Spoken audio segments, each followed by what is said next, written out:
हिमाचल प्रदेश के जिला कुल्लू के मुख्यालय ढालपुर मैदान में चल रहा अंतर्राष्ट्रीय दशहरा उत्सव लंका दहन के साथ ही संपन्न हो गया है।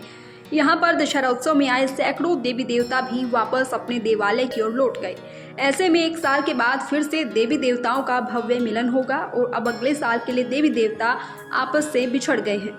अंतर्राष्ट्रीय दशहरा उत्सव के समापन अवसर पर लंका दहन की परंपरा को निभाया गया। भगवान रघुनाथ एक बार फिर से अपने रथ पर विराजमान हुए और ढोल नगाड़ों की थाप पर लंका पर चढ़ाई की गई।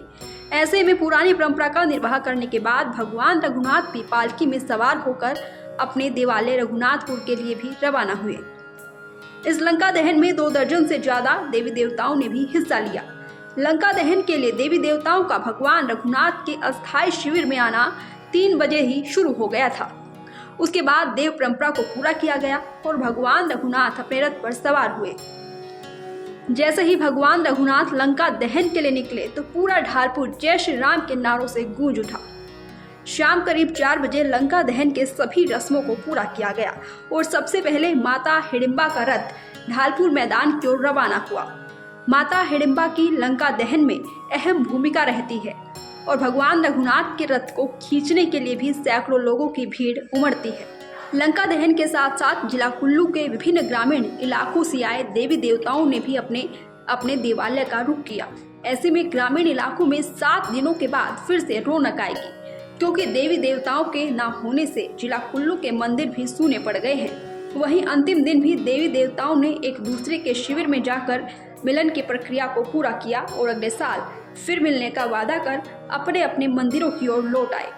हिमाचल प्रदेश के जिला कुल्लू के मुख्यालय ढालपुर मैदान में चल रहा अंतर्राष्ट्रीय दशहरा उत्सव लंका दहन के साथ ही संपन्न हो गया है। यहाँ पर दशहरा उत्सव में आए सैकड़ों देवी देवता भी वापस अपने देवालय की ओर लौट गए। ऐसे में एक साल के बाद फिर से देवी देवताओं का भव्य मिलन होगा और अब अगले साल के लिए देवी देवता आपस से बिछड़ गए हैं। अंतर्राष्ट्रीय दशहरा उत्सव के समापन अवसर पर लंका दहन की परंपरा को निभाया गया। भगवान रघुनाथ एक बार फिर से अपने रथ पर विराजमान हुए और ढोल नगाड़ों की थाप पर लंका पर चढ़ाई की गई।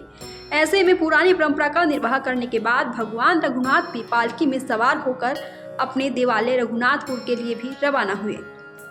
इस लंका दहन में 2 दर्जन से ज्यादा देवी देवताओं ने भी हिस्सा लिया। लंका दहन के लिए देवी देवताओं का भगवान रघुनाथ के अस्थायी शिविर में आना 3 बजे ही शुरू हो गया था। उसके बाद देव परंपरा को पूरा किया गया और भगवान रघुनाथ अपने रथ पर सवार हुए। जैसे ही भगवान रघुनाथ लंका दहन के लिए निकले तो पूरा ढालपुर जय श्री राम के नारों से गूंज उठा। शाम करीब 4 बजे लंका दहन के सभी रस्मों को पूरा किया गया और सबसे पहले माता हिडिंबा का रथ ढालपुर मैदान की ओर रवाना हुआ। माता हिडिंबा की लंका दहन में अहम भूमिका रहती है और भगवान रघुनाथ के रथ को खींचने के लिए भी सैकड़ों लोगों की भीड़ उमड़ती है। लंका दहन के साथ साथ जिला कुल्लू के विभिन्न ग्रामीण इलाकों से आए देवी देवताओं ने भी अपने देवालय का रुख किया। ऐसे में ग्रामीण इलाकों में 7 दिनों के बाद फिर से रौनक आएगी, क्योंकि देवी देवताओं के न होने से जिला कुल्लू के मंदिर भी सूने पड़ गए हैं।